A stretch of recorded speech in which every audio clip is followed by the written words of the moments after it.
오늘 믿음의 사람 두 번째 시간인데요. 우리의 눈이 보는 힘에 대해서 주제를 가지고 함께 은혜를 나눠보도록 하겠습니다.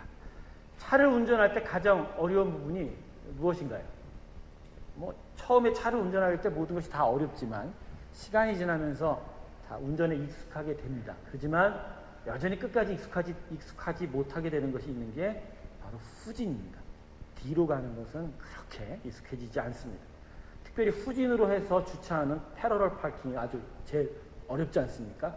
제 아내는 이 주차하기가 싫어서 이 주차 시험 안 보는 곳에 가서 운전면허를 획득하기도 했었는데, 여성 운전자들이 도로에서 이 주차 정말 힘들어서, 그죠? 힘들어서 고생하는 모습을 남성분들은 자주 지나쳐 보시지요. 그러면서 속으로 욕하지 마시고 도와주세요. 잘할 수 있도록. 우리 중에 또 어떤 분들은 차량 후진 주차 잘 하시는 분이 있어요. 그런데 그 매우 능숙하게 하는데, 이게요, 기본적으로 뒤에 사물을 보는 능력이 좋아서 후진을 잘하는 게 아니라 앞에 것으로 뒤에 것을 잘 할 수 있도록 훈련받기 때문입니다. 후진 주차할 때 뭐 하죠? 보통 룸밀러와 사이드 미러를 잘 보지 않습니까? 뒤로 이렇게 어깨를 틀어서 보지 않아도 추진을 잘할 뿐이지 결코 후진 자체가 쉬워서 그런 것은 아닙니다. 그런 거 보면 사람은 뒤에 있는 어떤 것을 인식하거나 무언가를 하는 것에 매우 서툽니다. 이유는 단 하나예요. 우리 눈이 앞에 붙어 있기 때문입니다. 앞에 붙어 있으니까 앞을 잘 보고, 뒤에 눈이 안 붙어 있으니까 뒤에 것을 못 보는 거죠. 우리 눈의 시선은요, 연령별로 좀 다르지만 보통 청년들의 경우에 좌우 200도까지 볼 수 있다고 합니다. 지금 잠시 좌우로 눈알을 한번 굴려보십시오. 네. 저는 한 170도까지 밖에 안 되더라고요. 어떤 분은 요 180의 수평에서 조금 뒤로까지 볼 수 있다고 그럽니다. 그래서 그런지 뒤로 달리기 잘 안 되죠. 그죠? 기차나 차량에 역방향으로 앉아가는 것, 이거 뒤로 하는 것 전부 다 어렵습니다. 우리의 시선이 다 요정 앞만 볼 수 있기 때문입니다. 릴레이 경주에서 자주 선수들이 바통 놓치게 되죠. 그런 모습 보지 않습니까? 결승전에도 놓치게 되는데, 이게 다 시야의 문제입니다. 빨리 가려면 뒤를 보서는 안 돼요. 앞만 보고 손을 내밀어서 주자의 바통을 받아야 되는데, 뒤를 제대로 보지 못하니까 바통을 놓치는 실수가 자주 벌어지기도 합니다. 또 그리고 항상 앞만 볼 수밖에 없어서 어려움 겪는 경우도 있죠. 아까도 얘기 드렸지만 앞을 바라보며 사는 것에 익숙해지다 보니까 뒤로 앉아있는 것이 힘들 때가 있어요. 기차나 차를 탈 때 역방향 좌석이 있지 않습니까? 거기서 그 자리에 앉아있으면 어지러움을 경험하기도 하는 우리입니다. 그래서 우리는 가끔 이런 생각 해보지 않습니까? 저는 이 생각을 했어요. 만약 우리 눈이 머리 뒤에도 달려있으면 참 꽤나 편할 텐데. 이런 생각 안 해보셨나요? 정말 혼자서 이상한 생각을 하고 있는가 봐요. 자, 그러면 왜 하나님께서 우리에게 뒤쪽에는 눈을 주시지 않았을까? 미용상의 문제일까요? 머리 뒤에 눈이 붙었다고 생각해보면, 참 상상해보면 꽤나 해게 망측할 것 같아요. 참 해게 망측할 것 같아요. 하지만 그 이유는 아닌 것 같습니다. 사람의 운동에 관한 신체 기술적 문제일까요? 요게 이유가 될 것 같습니다. 여러분, 앞눈과 뒷눈이 다 달려있을 때 그 눈이 보는 시야가 서로 충돌하지 말라고 앞에만 눈을 준 것 같아요. 앞눈과 뒷눈이 동시에 사물을 볼 때 이 대뇌에서, 눈에서 수도 없이 많은 갈등들이 일어날 겁니다. 도대체 앞에서 보는 것을 따라야 할지, 동시에 뒤에서 보는 것을 따라야 할지, 그죠? 많은 갈등들이 일어나지 않겠습니까? 그런 점에서 사람의 눈이 앞에 달린 것은 결론적으로 영적인 이유 때문입니다. 우리의 모든 사물의 일들, 사건의 모든 문제가 그 기저에는 영적인 이유가 다 깔려 있습니다. 자연재해, 사고들, 삶의 큰 문제들도 그렇고요. 일상의 작은 일들도, 아주 작은 일들도 전부 다 하나님의 영적인 가치 위에서 일어난다는 것이죠. 그러기에 우리에게 앞에 눈을 주신 이유는, 앞에만 눈 주신 이유는 영적인 이유 때문입니다. 그 이유는 무엇이냐? 하나님과 충돌하지 말라는 것이죠. 하나님의 시선과 동일하게 보며 살아라. 그래서 동일한 방향으로 보며 함께 볼 때 충돌할 일이 없다. 여러분, 하나님과 충돌하고 하나님과 갈등하면 결국은 누가 집니까? 야곱과 씨름에서는 하나님 일부러 주시셨지만, 하나님을 붙드는 그 간절한 때문에 졌지만, 우리의 주장을 자꾸만 하나님 앞에서 고백하고 자꾸만 강조하다 보면 결국은 지는 건 사람만 지게 되어 있습니다. 동일한 시선을 가지면 하나님과 우리 동행에 아무 어려움도 없을 것입니다. 하나님은 우리가 당신의 모든 것을 누림에 있어서 시선의 장애를 갖지 않기를 원하십니다. 시선의 장애. 모든 축복을 우리에게 주시고 싶지만 우리의 눈이 볼 것을 보지 못하고 가져야 될 것에 눈길이 쏠리지 않는 그런 일들에 대해서 안타까워 하시는 것이죠.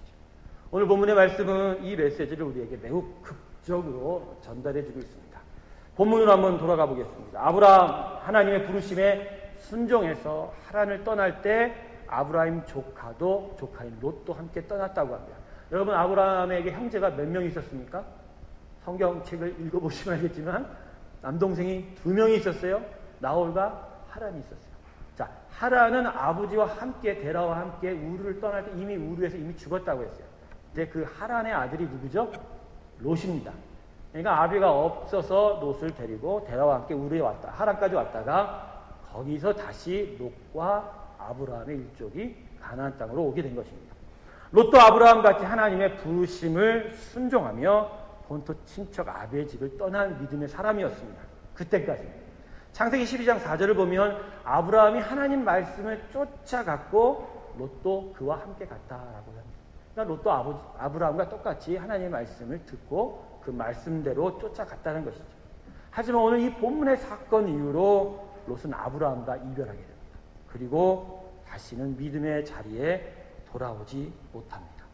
그리고 롯의 자손들은 암몬 족속과 모압 족속에 대해서 이스라엘 백성의 이스라엘 백성의 삶을 장애하는 원수가 되게 되고 하나님의 백성의 대적자가 되는 것이죠. 이러한 선택 한 번으로 잘못된 일들이 벌어졌는데 왜 그랬을까? 그 이유는 아까도 말씀드렸지만 눈의 문제, 시선의 문제라는 것이죠. 자, 오늘 본문 2절 함께 읽어보시겠습니다. 자, 본문 여러분 짧습니다. 2절 같이 읽습니다. 시작! 아마도 아브라함과 롯이 하란을 떠나 가나안 땅으로 들어왔을 때 일정 규모 정도의 가축을 몰고서 믿음의 여정을 시작하였을 것입니다. 아직 믿음이 적었던 때라 모든 것을 다 버려두고 가나안 땅에서 얻을 것을 기대하며 나오지는 못하였을 것이라는 것입니다. 그런데 가나안에 정착하면서 문제가 발생하였습니다. 그 문제는 무엇이냐? 사실은 아브라함과 롯에게는 참 좋은 일인데 아브라함과 롯이 가진 가축의 수가 하란에서 떠나올 때보다 현저하게 불어난 것입니다. 아브라함과 롯이 하나님 말씀을 쫓아서 가나안에 오게 되자 하나님께서 복을 주시고 풍성한 부를 누리게 되었다. 제가 잠깐 옆으로 세면 여러분, 하나님 말씀 쫓으면 반드시 복 받습니다. 본문 2절의 말씀이 그것을 증거합니다. 그분의 말씀이 우리의 앞길을 밝혀주고 우리의 삶의 어두움을 비춰주기 때문에 우리의 삶 가운데서 앞날을 향하여 좀 더 밝히 제대로 나아갈 수 있는 일이 일어나는 것입니다. 중요한 건 그분이 원하는 복을 주신다는 거지 우리가 원하는 복을 주시는 것은 아니다라는 거죠. 어쨌든 하나님이 원하셨던 것은 아브라함과 롯이 가축의 수가 그들의 가진 물질이 풍성화되기를 원하는 복이었습니다. 그런데 이 늘어난 가축으로 인하여 아브라함과 롯이 갈등을 겪게 됩니다. 본문 6절을 한번 읽어보십시오. 본문 6절을 한번 볼까요? 본문 6절 제가 읽어드리겠습니다. 그 땅이 그들의 동거함을 용납치 못하였으니 곧 그들의 소유가 많아서 동거할 수 없었습니다. 그 땅의 크기가 현저하게 늘어난 아브라함과 롯의 소유를 다 함께 수용할 수 없었다라고 기록합니다. 자, 가나안 지역의 계곡과 산지가 좁은 이유도 있지만 아브라함과 롯이 그만큼 많은 복을 받아서 가축을 가질 정도로 부유해졌다는 말입니다. 그래서 결국 오늘 본문을 보면 아브라함의 목동과 롯의 목동들이 서로 싸웠다고 하지 않습니까? 물을 먹여야 되고 풀을 뜯겨야 되니까. 그리고 그 싸움은 그 지역 원주민인 가나안 족속과 브리스 족속에게도 일어날 수 있는 일이라고 오늘 본문이 소개하고 있습니다. 결국 아브라함은 롯과 헤어질 것을 결심합니다. 자, 아브라함이 롯과 헤어질 것을 결심하는 데는 아마도 아브라함에게는 2가지 이유 정도는 있었을 것입니다. 먼저 작은 산지에서 그렇게 많은 가축들이 한꺼번에 몰려있으면 먹을 것이 없으니까 금방 늘어났던 가축의 수가 줄어들 염려가 있었을 것이다. 두 번째는 자칫 그렇게 엄던 물과 풀을 가지고 싸우다가 가나안의 토박이들인 가나안 족속과 브리스 족속과 싸움이 일어나게 되면 당시에는 아주 적은 숫자의 무리에 불과했던 아브라함과 롯이기 때문에 매우 심각한 위기에 처할 수 있다는 것이죠. 멸절당할 수도 있는 위기가 있었다. 그렇지만요, 이 아브라함과 롯이 헤어져야 되는 것은 무엇보다도 하나님의 섭리였습니다. 아브라함과 롯이 가나안에 함께 왔다가 이제 헤어져야만 하는 이유는 하나님께서 그때부터 아브라함과 롯의 삶의 지경을 넓히시려는 섭리였다. 같이 붙어 다니는 것이 아니라 아브라함과 롯 그들에게 계속적으로 지금 부어지는 축복을 통하여 번성하고 그 약속의 땅에 충만할 수 있는 기회를 주시는 그런 사건이 바로 오늘 이 본문의 사건이다라는 것입니다. 그래서 아브라함과 롯이 사실 이때 땅을 선택했을 때 하나님의 인도하심을 제대로 받았다면 둘 다 약속의 땅에서 서로 번성하고 어쩌면 후에 야곱의 아들들이 애굽 땅으로 내려가지 않았을지도 모릅니다. 야곱의 아들들이 애굽 땅에 왜 내려갔습니까? 하나의 인큐베이터로 그 땅에서 번성하여 가나안 땅으로 올라올 수 있도록 기회를 제공하신 것이거든요. 그런데 아브라함과 롯이 둘 다 좋은 선택을 해서 거기서부터 충만하고 번성하게 됐다면 분명히 가나안 땅 안에서 하나님의 복을 받았기 때문에 아브라함과 롯의 자손들이 충만하게 되고 결국 온 땅이 하나님의 믿음의 백성으로 가득 차게 될 수 있었다는 것이죠. 그런데 롯이 거기서 실패한 것입니다. 이제 아브라함과 롯은 헤어져야만 했어요. 그런데 아브라함이 서로 헤어지는 데 있어서 그 우선권을 아브라함이 롯에게 양보합니다. 그래서 롯은 물이 풍성한 동남쪽의 땅, 요단 땅을 먼저 선택하고 아브라함은 롯과는 반대의 땅을 차지하게 됐습니다. 제가 지금 단어를 구별했었는데 롯은 선택했다고 그랬고 아브라함은 차지했다고 했습니다. 롯이 선택한 나머지 땅을 아브라함이 그냥 어쩔 수 없이 받아들였다는 것입니다. 이게 참 중요한 아주 이 아브라함과 롯의 일생이 바뀌어지는 그 결과가 나누어지는 중요한 초점이 되기도 합니다. 결국 이들의 선택의 결과는 어떻게 되었습니까? 아브라함은 복을 받았으나 롯은 파멸로 가는 선택을 하게 되었습니다. 자, 한번 두 사람의 선택을 좀 더 자세하게 살펴볼게요. 자, 먼저 롯의 선택을 보겠습니다. 롯은 자신의 눈에 보이는 대로 선택을 하였습니다. 자, 본문 10절을 보십시오. 함께 읽겠습니다. 시작. 이에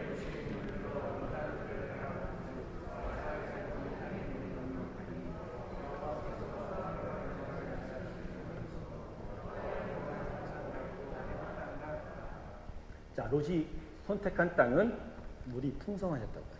자신이 가진 양과 소, 떼를 물을 먹이기에 아주 물이 많았기 때문에 선택한 것이죠. 그래서 그 본문은 애굽 땅이 나일강으로 인하여 기름진 것처럼 롯이 선택한 땅도 아주 기름진 좋은 땅이라고 기록하고 있습니다.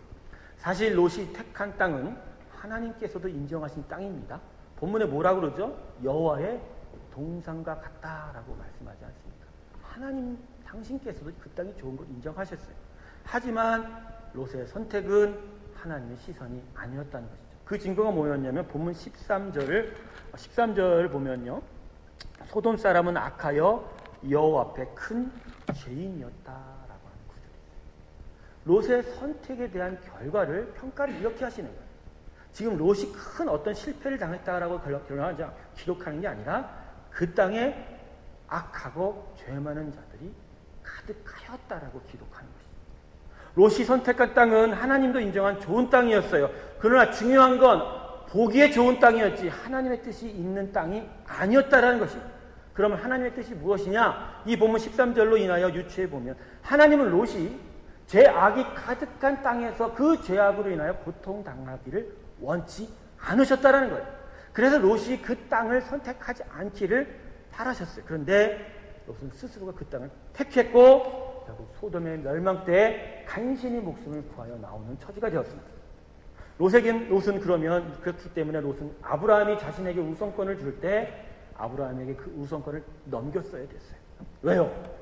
사실 롯이 어디가 더 좋은지를 알고 있지 못하기 때문에. 여러분, 이 본문에서 롯이 정말 그 땅에 무엇이 좋은지를 알고 택했을까요? 아니에요. 사실은 몰랐어요. 실제로 어디가 좋을지 실제로 모르고 있었어요. 다만 눈에 보기에 좋았다는 것입니다. 여러분, 모르면 가만히 있어야 합니다. 우리가 평소에도 그러죠. 모르면 가만히 있으라고. 그거 틀린 말 아니에요. 가만히 있어요. 그래서 답이 나올 때까지 기다려야 합니다. 여러분, 본인이 모를 때 본인의 무지를 솔직하게 인정하는 것이 바로 믿음입니다. 나의 무지와 나의 부족함을 고백할 수 있는 것이 바로 믿음의 능력입니다. 내가 부족하고 내가 모른다는 것을 인정하게 되면 그땐 기다리게 되죠. 모르니까 움직일 수가 없는 거예요. 그런데 그 믿음의 기미이신 하나님께서 그들에게 반드시 보여주신다는 거죠. 가끔 하나님이 우리에게 이렇게 믿음을 소유하도록 하기 위해서 우리가 모를 수밖에 없는 문제를 던져놓기도 합니다. 여러분들과 가끔 상담하다 보면 도대체 우리가 알 수 있는 문제가 아니야. 이런 인생의 문제. 근데 거기에 정답은 뭐죠? 모르니까 가만히 있어야 된다. 모르니까 기다려야 되는 거예요. 하나님의 뜻이 있을 때까지. 부족함을 고백하고 하나님의 인도함을 바라는 자세로 서 있으면 그런 보인다. 그렇게 되면서 믿음으로 하나님을 바라보고 세상을 바라보는 일들이 점점 훈련되어져 가는 것이 바로 하나님 우리에게 주시는 그러한 일들이라는 것입니다. 그런데 그런 일들 가운데서 섣불리 일이 늦어지겠다고 해서 응답이 늦어지는 것 통해서 정말 마음이 답답해서 먼저 일을 진행하게 되면 롯과 같이 된다. 결코 먼저 나서지 마십시오. 하나님이 앞서가시고 그 앞서가신 하나님을 따라갔을 때 우리는 아브라함과 같은 복을 얻게 됩니다. 다음은 아브라함의 선택이죠. 아브라함도 롯과 같이 보는 눈이 있었을 것입니다. 그러기에 롯이 택한 땅이 아브라함에게도 좋은 땅이었겠죠. 먼저 자기가 선택할 수 있지 않습니까? 그런데 아브라함은 선택의 시기를 롯에게 양보하였습니다. 왜 롯에게 양보하였습니까? 삼촌이니까. 그냥 삼촌이니까 내 조카 더 잘 살라고 양보했을까요? 여러분, 자기가 가진 것이 적을 땐 그게 되는데요. 많으면요, 절대로 사적인 감정으로 결정할 수가 없습니다. 천만이면 절대 아닙니다. 아브라함이 롯에게 양보한 거는 철저히 자기를 위한, 어디를 선택할지를 모르니까 기다린 것입니다. 눈에 보기 좋은 것은 알았는데 그냥 있었어요. 왜요? 이미 경험이 있어요. 아브라함이 기근을 만났는데 성급하게 어디로 내려갔죠? 애굽으로 내려갔죠. 근데 애굽에서 어려움을 겪은 이후에 다시 이렇게 베델로 올라왔을 때 지금 사건이 일어난 것이 아니에요. 급하게 하기보다는 기다리는 것이 낫다는 것을 아브라함이 이미 체험한 것입니다. 그런데 이런 자세가 바로 하나님께서 아브라함에게 원하셨던 것이었다. 하나님이 아브라함을 선택하셨기에 아브라함 스스로 선택하기보다는 하나님께서 선택하신 인생, 그 일들을 따르는 인생이기를 하나님이 원하셨다는 것입니다. 사랑하는 성도 여러분, 우리는 믿음의 백성이지 않습니까? 하나님 선택한 백성입니다. 그게 우리의 모든 일에서 내가 선택하는 것이 아니라 이제는 하나님이 제시하시고 선택해준 일들을 향하여 우리가 따라가면 되는 것이 바로 믿음의 백성의 본분입니다. 이게 바로 믿음의 인생인 거죠. 결국 아브라함은 그 후에 어떻게 됐습니까? 14절과 15절 함께 읽습니다. 눈을 들어 너 있는 곳에서 동서남북을 바라보라. 그 땅을 너와 자손에게 영원토록 주거라. 근데 여러분 여기서 보십시오. 너 있는 곳에서 동서남북을 바라보라고 했습니다. 롯이 지금 선택을 해서 어디로 갔어요? 동남쪽으로 갔어요. 그럼 그 나머지 땅을 아브라함이 차지하기 때문에 서북쪽이 아브라함의 땅입니다. 그런데 하나님이 지금 어떻게 축복합니까? 서쪽만 축복해요? 북쪽만 축복합니까? 아니죠.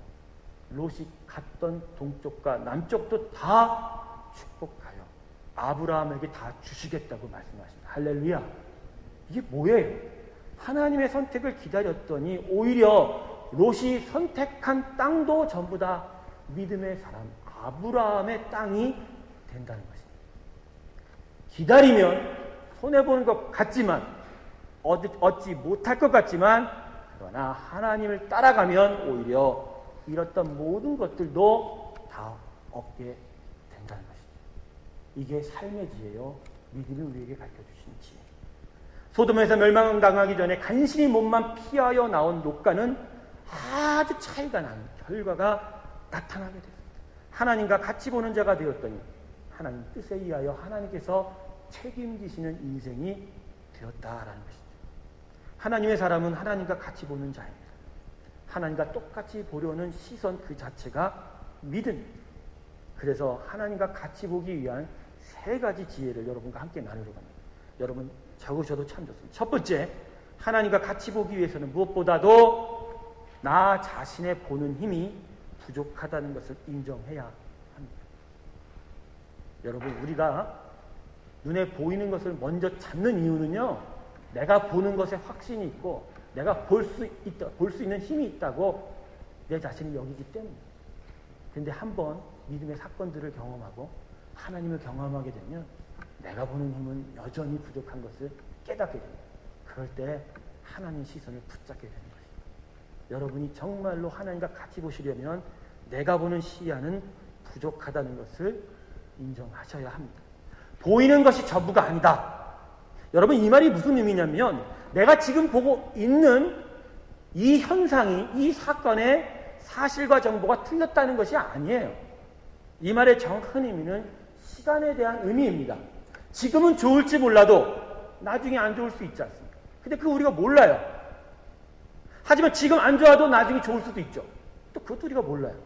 즉 지금 보고 있는 것으로는 숨겨진 장애물과 어려움을 내가 지금 해석할 수가 없기 때문에 볼 수 없다는 것이죠.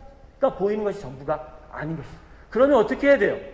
앞으로의 시간을 지금 알고 계시는 시간의 주권자이신 하나님께 우리의 모든 시선을 의지하는 것이 가장 지혜로운 일이죠. 그런데 내 시선이 부족함을 인정하지 못하면 하나님의 시선이 중요하다는 것을 깨닫지 못하게 되는 것입니다. 마음속에 다시 한번 고백하십시오. 나의 시선은 항상 부족합니다.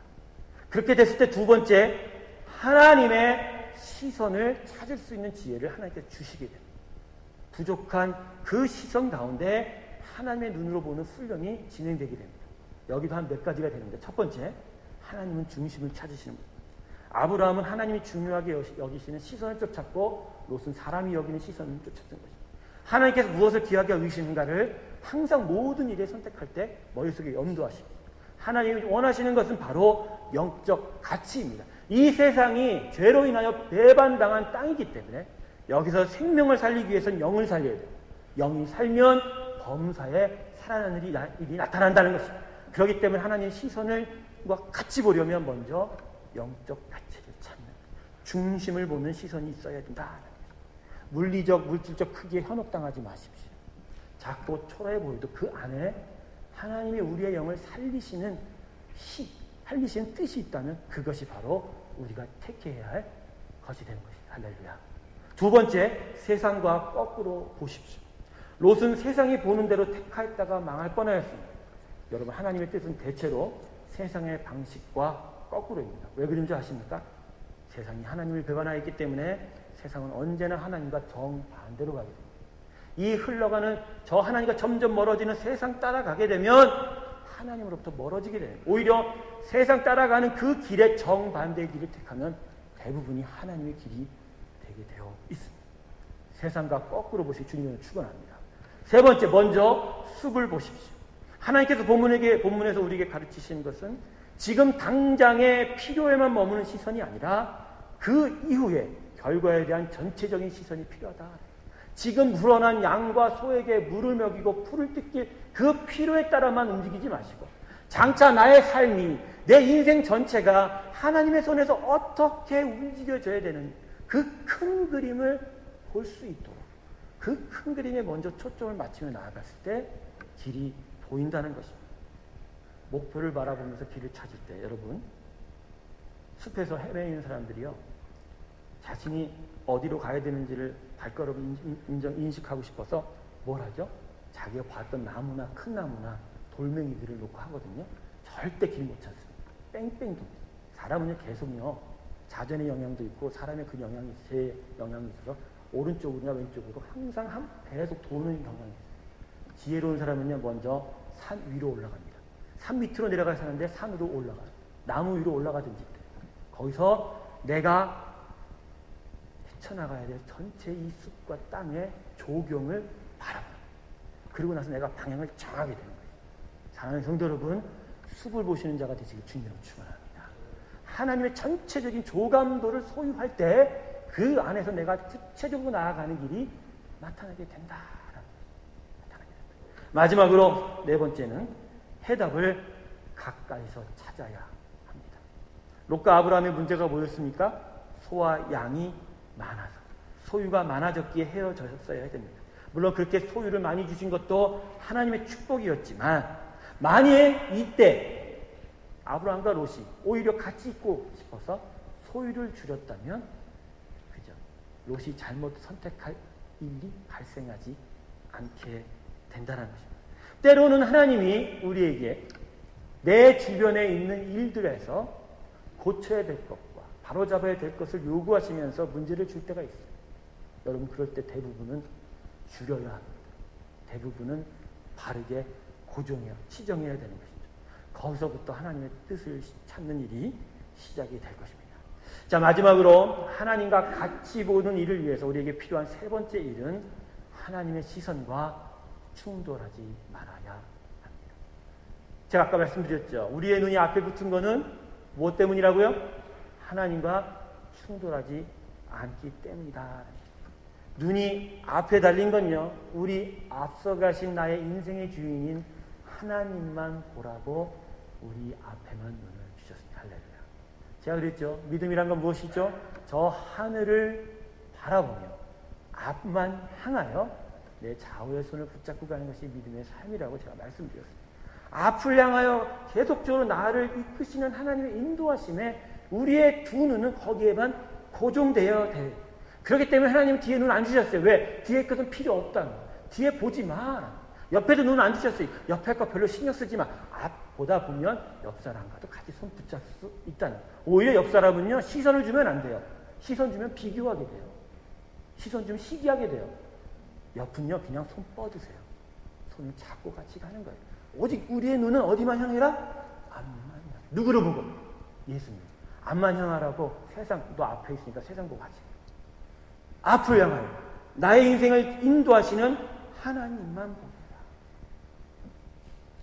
롯이 소돔과 고모라에서 나올 때 롯의 딸들과 아내도 같이 나왔죠. 그러나 한 사람이 소돔과 고모라에 남았습니다. 근데 왜 남았습니까?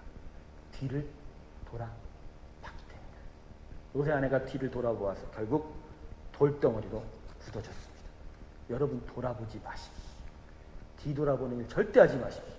나의 인생을 끄는 하나님만 바라보고 그분을 향하여 내 눈을 향할 때 하나님의 시선과 절대 충돌되지 않는다는 것.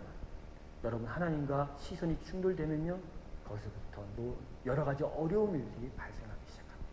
하나님과 같이 보는 일이 위해서 항상 내 눈이 앞에 달렸다는 것을 기억하고 앞만 보는 저와 여러분 되시기를 주님의 이름으로 축원합니다.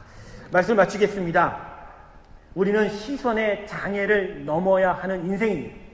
믿음으로 그것을 넘어야 되는데 그냥 믿는다고 넘어지는 것이 아닙니다. 첫 번째, 나의 보는 힘이 부족함을 고백하시고, 두 번째, 나의 하나님의 눈을 빌어 내 보는 힘을 길러내십시오. 그리고 마지막으로 하나님과 충돌하지 않기 위하여 앞만 보며 나아가는 일이 우리에게 필요합니다. 이 귀한 지혜를 믿음 안에서 다시 한번 주님께 간구하시며 얻어가는 저와 여러분 되시기를 주님의 이름으로 축원합니다. 기도하시겠습니다.